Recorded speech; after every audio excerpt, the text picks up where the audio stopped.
Huminit ang tensyon sa kampo ng administrasyon matapos isugod sa ospital si Justice Secretary Jesus Crispin Boyeng Rebulya dahil umano sa biglaang pagtaas ng kanyang kalagayan. Ayon sa unang ulat, nasa kritikal na kondisyon ang kalihim at patuloy na minomonitor ng mga doktor. May mga espekulasyon na nag-ugat ang insidente sa matinding stress dulot ng kontrobersiyang kinasasangkutan ng kanyang tanggapan sa mga nagdaang linggo. Kasabay nito, umugong ang balita na si Senadora Amy, dating kalyado ni Rimulya, ay nagsalita na umano laban sa kanya sa isang closed-door session. Ayon sa ilang source, ipinagtapat umano ni Amy ang ilang di kanais-nais na impormasyon tungkol sa naging papel ni Rimulya sa mga isyong ikinakaharap ng administrasyon ngayon. Bagamat walang direktang kumpirmasyon mula sa Senadora, marami ang nakapansin ng paglayo nito sa dati niyang kaalyado. Habang patuloy ang bisigsyon at banday sarado ang ospital kay Rimulya, hinihimok ng publiko ang pamahalaan na maging bukas at tapat sa kalagayan ng mga nasa kapangyarihan. Patuloy din ang panawagan para sa pananagutan at katotohanan sa gitna ng kaliwat-kanang revelasyon sa mundo ng politika. Asahan nyo na kami ay magbabalik sa oras na may bagong detalye ukol sa kalagayan ni Rimulya at sa posibleng paputok ng mas malalaking isyu sa kampo ng administrasyon. At yan nga ang balitang ating pagkakatutukan. Ngunit bago ang lahat, siguraduhin mag-subscribe at i-hit ang notification bell para sa patuloy na pagtutok sa mga sulap ng bagong balita sa tunay na boses ng masa.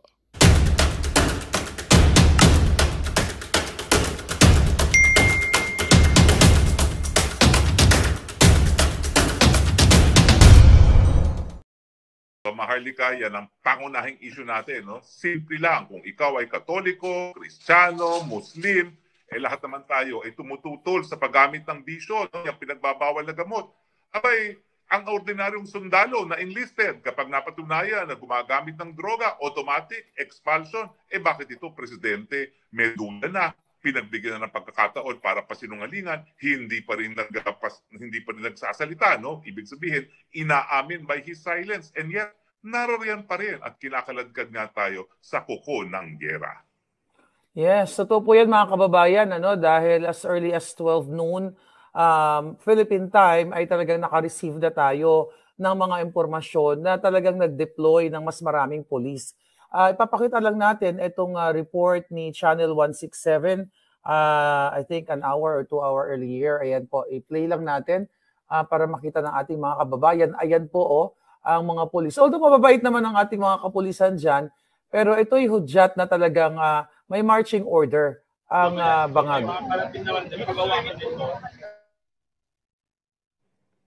Well, isi-share ko na rin sa iyo yung nakuha ko namang intelligence, no? Ang sabi daw ng mga pulis, damihan ninyo para hindi kami pagalitan dahil wala naman kami magagawa kung napakadaming tao dyan sa EDSA, no? Kaya mga kababayan, kung naniniwala kayo na panahon na para magkaroon ng presidente na nasa tamang pag-iisip, punta na po tayo ng EDSA, wala po tayong trabaho ngayon at araw pa ni Gat Jose Rizal. Igalang po natin ang memorya ni Gat Jose Rizal sa pamamagitan ng pagpunta sa EDSA at yan po ang ating, kumbaga, akto na kabayanihan para sa araw nito na kung saan binibigyan natin ng importansya ang naging buhay ni Gat Andres Bonifacio. So, Maharlika, nape-play mo pa ba si Live 92930? Mukhang naghang tayo. Mukhang naghang. Titingnan natin kung tayo po ay naghang.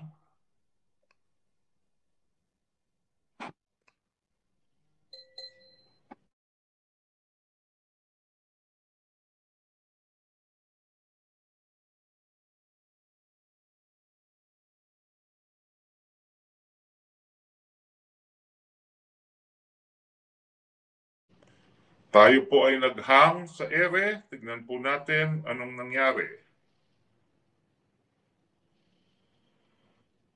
Walang live. Live. Ayan, nagurgur. Yun, nandun tayo, no? Yan, nabalik na tayo. Folks, nagurgur tayo, no? So, anyway, yan. At least nakabalik tayo. So, nakita nyo mga kababayan yung ating pinakita kanina na kung saan. Maliwanag na ba tayo? Alright. Okay, maliwanag na tayo. So yun na nga, Spokes, going back doon, bago tayo nawala, yun nga, may nakarating sa atin na may marching order na talagang magdagdag na mga kapulisan sa EDSA at pilit tayong sinisindak. But in fairness, may mga nakarating din sa akin na information na mabuti naman yung mga pulis doon. Mabait naman sila yung trato sa ating mga kababayan na nandoon. Yes, going back, Spokes, sinabi mo na may nakarating din sa iyong information. Yes, in fact, nakikiusap yung mga pulis, damihan ninyo para hindi kami mapagalitan dahil pag napakadami ng tao dyan sa EDSA, wala kaming magagawa, no? At inaasahan naman natin na dadagsa ang ating mga kababayan ngayong araw ni Andres Bonifacio at araw ng Fiesta Opisyal, no? So tera na po sa EDSA, ha? Sa ating numero ay ang magdedetermine ng ating tagumpay ngayong araw na ito na ipalabas ang ating mensahe na ayaw na natin ayaw na korap, ayaw na natin sa mga palpak sa gobyerno. Yes, doon naman sa mga mga mamang pulis, kami naman diyan, yung mga ating mga kababayan sa EDSA, day 5 na, wala namang reported na mga violente yung ating mga kababayan. Nandiyan lang talaga sila para magbigay ng kanilang hinaing dahil nga sa sobrang talamak ang korupsyon dyan sa Pilipinas dahil sa pamumuno ng isang diktador. Spokes, alam mo kanina may balita sa Mindiola na kung saan may nagpukpukan between the mga protesters at ang ating mga police. Actually, naaawa ako dahil may kababayan tayong police na napukpok. Ito, pakita natin ang ating video bago tayo mag-react.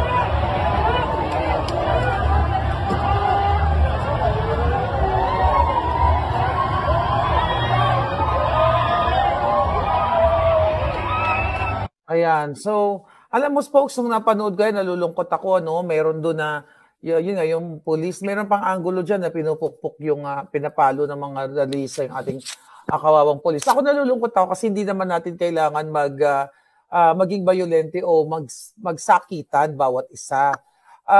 Sana yung mga pupunta po sa EDSA mamaya at yung mga nandyan na, iwasan talaga nating maging violente kasi hindi yan yung misyon ng mga nasa EDSA, kundi peaceful movement para idinig o dinggin ang ating mga hinaing. Spokes? Oo. Linawin lang natin na tatlo ngayon ang pagpupuli. Yang sa medyo, yan po, kakampi ni Castro, no? Pagman din naman natin kinukutsat silang lahat dahil sila yung mga mamamayang Pilipino rin, ibigay sa kanilang mga karapatan. Siyempre, dahil kakampi sila ni Franz Castro, alam na natin kung anong gusto nila mangyari. Talagang gusto nilang magkakato, kaya sila na mismo gagawa ng gulo, no? Kaya nagkakaroon ng pukpukan dyan. Yan po ang tatak komunista corporated ni Franz Castro, no? Pero meron din tayo mga kasama ngayon dyan sa Pinsog, narariyan po, mapayapa na nagtipon-tipon dyan naman sa Liwasang Bonifacio, no? At inaasahan natin matapos ang maikling programa, pupunta rin yung mga taga-Maisog dito.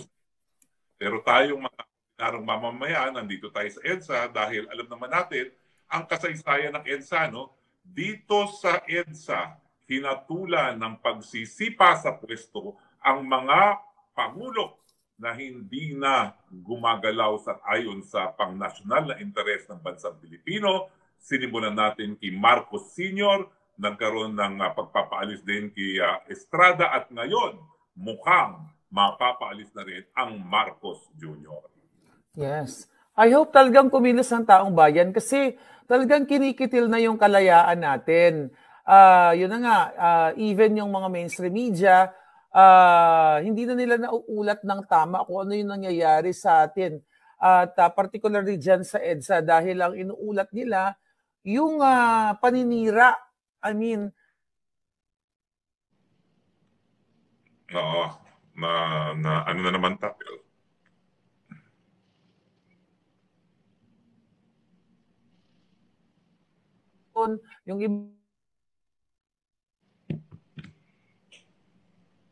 yung mga media na supposedly kakampi ng taong bayan ay nasusupil na rin dahil maaring takot sila o maaring ibang nabayaran sila nitong bangag na presidenteng ito. Kaya naman yung pagtitipon na sabi mo nga kanina, Smokes, ay talagang karapatan ng mamamayang Pilipino na magtipon dyan sa kalsada. Pero ngayon ay pinipigilan at nagde-deploy ng maraming kapulisan at ito'y order ng Malacanang. Pero alam mo, miski inordera ng kapulisan na pumunta sa EDSA, dahil palibasa, ordinarong mamamayan din yung mga pulis na yan at sila mismo, hindi na masikmura nangyari, sila nang nakikiusap. Pwede ba ho, damihan ninyong iyong hanay para hindi namin kayo mapigilan, no? So pagbigyan po natin ang ating mga kapatid na kapulisan, no? Ibigay po natin ang hinihingi nila, damihan po natin ang ating hanay dyan sa EDSA nang hindi nila masunod ang kanilang order na tayo ay i-disperse at naniniwala naman ako ngayong araw na ito dahil lahat tayo ay nais nating gunitain ang memorya ng Bonifacio, lahat tayo magpapakabayani pamamagitan ng pagpunta sa EDSA. No? Ayun na nga eh. Kasi isa nga yung layunin natin diyan kung bakit tayo nagtitipon. Para protektahan yung ating karapatan, yung ating kalayaang mabuhay ng maayos sa Pilipinas, yung ating karapatan na hindi tayo inaabuso, ninanakawan ng ating gobyerno. Paulit-ulit na lang natin ng Spokes, ang mga budget na supposedly napupunta sa healthcare, napupunta sa mga disaster control, like 5,500 flood control, at yung mga ayuda na ginagamit nila ni Marcos Jr. Actually, may nakita ako ngayong araw na ito na nagbibigay na naman siya ng ayuda, araw ng kalayaan, bigay-bigay ng ayuda. Kumbaga, ginagamit nila itong pondo ng bayan nang hindi sa tama, kundi para sa kanilang mga personal na interest at mga pagnanakaw. Oo nga, para kontrahin ang galit ng taong bayan na ngayon namimigay ng ayuda, pero kalagitnaan ng sunod-sunod na abirya, bagyo, naubusan sila ng ayuda. Paano sila hindi maubusan? No? Ginagamit nga nila para sa politika.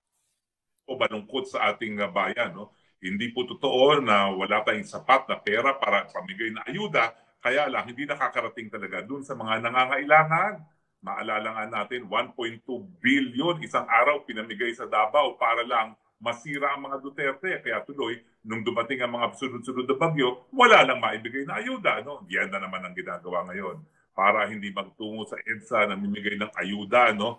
Para sa mga susunod na araw na nandyan na naman ang mga bagyo, wala na naman silang maibibigay na ayuda. Yeah. Spokes, balikan ko lang yung pinag-usapan natin kanina, no, na mga sinupina nga itong mga vloggers. Kasama ako doon sa Zoom, di ba? Pero wala pa naman ako natatanggap na supina galing sa NBI. Ano ang maipapayo mo dito sa mga vloggers na, I know, sinabi mo kanina, huwag matakot. Pag mga ganito bang supina, Spokes, alam natin na wala naman talagang, walang krimen o walang pangit na sinabi yung mga nagtanong lamang doon. At tama ba to? Ginagawa na naisupina na nila pag trip-trip nila? Well, alam mo, unfortunately, yung ating krimen na malicious prosecution, kinakailangan malitis ka muna sa hukuman at madismiss ang kaso bago ka makasampa ng kaso ng malicious prosecution. Pero meron tayong na nagamit ko na, no? Yung tinatawag na abuse of right, no? Nagamit ko yan laban dun sa dating first gentleman na ang daming sinampang libel cases laban sa mga periodista. Isang araw, nagsampa siya ng 38 libel counts, no, sa iba't ibang mga periodista. Dumulog kami sa Korte Suprema at sinabi namin na yan ay abuse of right. At ang sabi naman ng first gentleman dati ay hindi raw po pwedeng maging cause of action yon dahil meron siyang karapatan na magsampa ng libel cases. No? Nagsabi ng Suprema mali. Nasa New Civil Code, sa Articles on Personal Relations, yung abuse of right. Pag inabuso mo yung karapatan para malabag ang karapatan ng iba, o pwede ka mapagbayad ng danyos. So yan ang pwede natin gamitin dyan sa mga nananakot na mga personnel ng NBI, di man ng kasong kriminal, pwede natin silang pagbayarin ng danyos, no? Dahil dun sa sleepless nights na pwedeng nangyayari ngayon dun sa mga taong sinupina, no? At yan din ang plano ko, sasabihin ko na sa iyo, Maharlika, ngayon, no? Ang plano ko, lahat ng mga tumatawag sa akin na pogo paddler ako na wala namang ebidensya, i-demand ko sila, senador man o congressman man, for abuse of right. Kasi unfortunately, yung mga congressman at mga senatong, immune sila sa libel. So hindi mo sila pwedeng mademanda ng libel. Pero yun dito sa civil case para sa abuse of right. So pupulungin po natin lahat ng mga naging biktima ng NBI, ng pananakot, dahil wala po talaga ako nakikitang krimen. Sos Mariosep naman, kapatid. 34 years of law practice na ako and law teaching, no? At ngayon ako nakakita na palibasa sumama sa isang live press briefing, kinakasuhan na. Ano bang kaso yan? Wala. Wala nga nangyari doon na sinabing ibagsak ang gobyerno. Minsan nga may pumupula kay Inday Sara kasi hanggang ngayon di pa niya sinasabi na dapat ibagsak na si Marcos, di ba? Yeah. No, hindi niya sinasabi, panahon na para tanggalin si Marcos. Marami sa atin nagsasabi, pero si BP Sara hindi pa niya sinasabi yon. And yet, ayan, gumagawa ng kaso na ang dapat naman talaga ay hayaan lang na magsalita ang taong bayan dahil yan ay kanilang karapatan. Pwede ba silang mag-decline katulad ng ginawa ni VP Inday? Yung mga vloggers na hindi siputin? O pwede, kasi alam mo, ang mangyari lang naman dyan, magsasampa yung NBI ng kaso sa piskalya. Pero ang piskalya, dadaan na naman yan sa preliminary investigation, no? At meron naman tayong lahat na karapatan para dumulog o mag-participate sa preliminary investigation bago maisampa sa hukuman.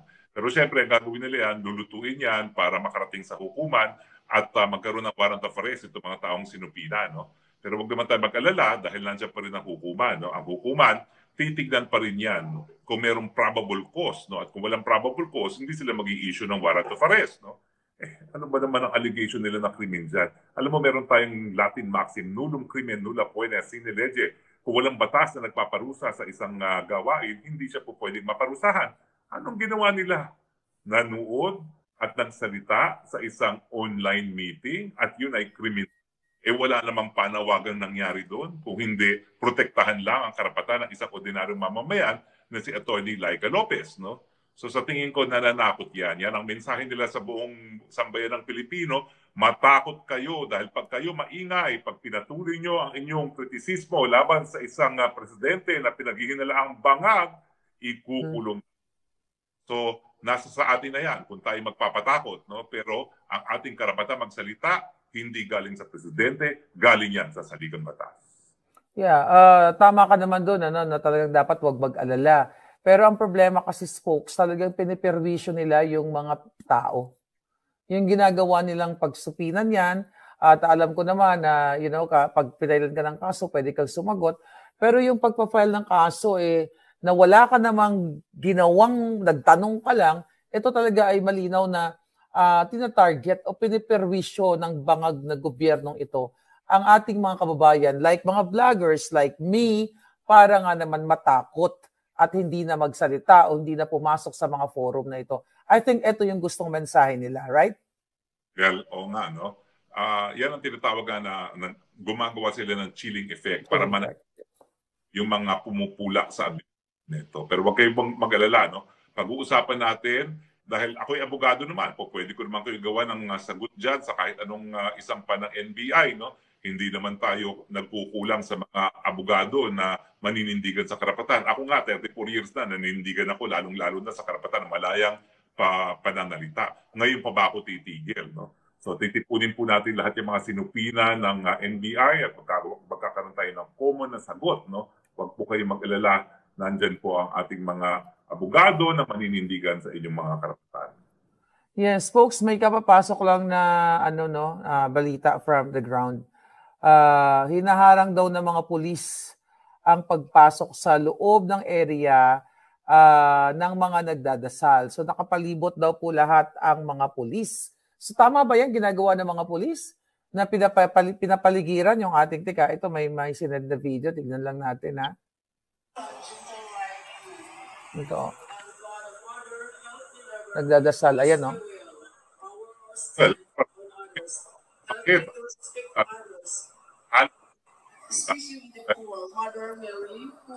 Ano folks, choppy yung audio.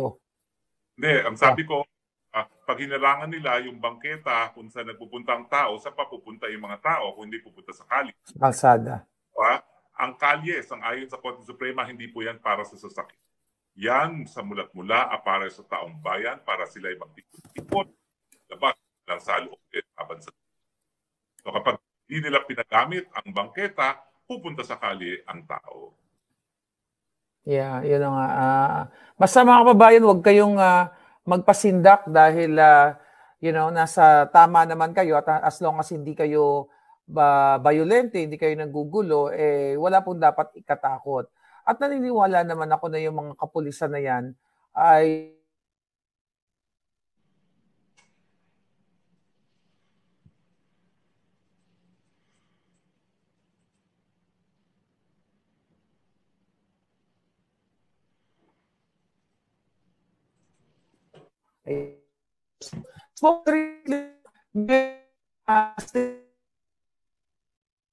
Choppy ka, kapatid na Maharlika, no? Choppy ka ngayon.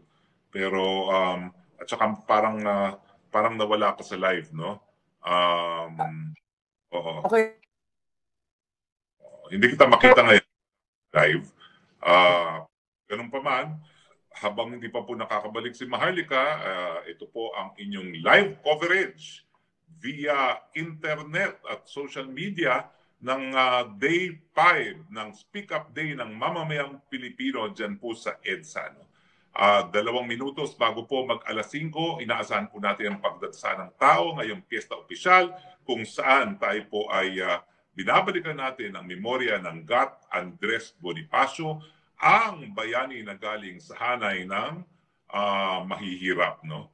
At alam nyo, napakadaming debate dati kung sino talaga dapat maging national hero, kung si Jose Rizal ba o itong si GAT Andres Bonifacio. Pero ako naniniwala nga na pinili ng mga Amerikano na maging national hero, bagamat siya talaga ay isang bayani folks, rin. ayan, nawawala tayo, no? Wala. Pero yeah, okay na. Sige, go ahead. Yeah, okay. Lang is, yung mga Amerikano, pinili nga siguro si Jose Rizal para maging national hero kasi ayaw nila yung mga umaangklas, no? Ayaw nila yung mga revolusyonaryo. Ang gusto lang nila yung mga matatalino, nagsusulat ng mga para sa demokrasya, ayag na barilin. Pero balik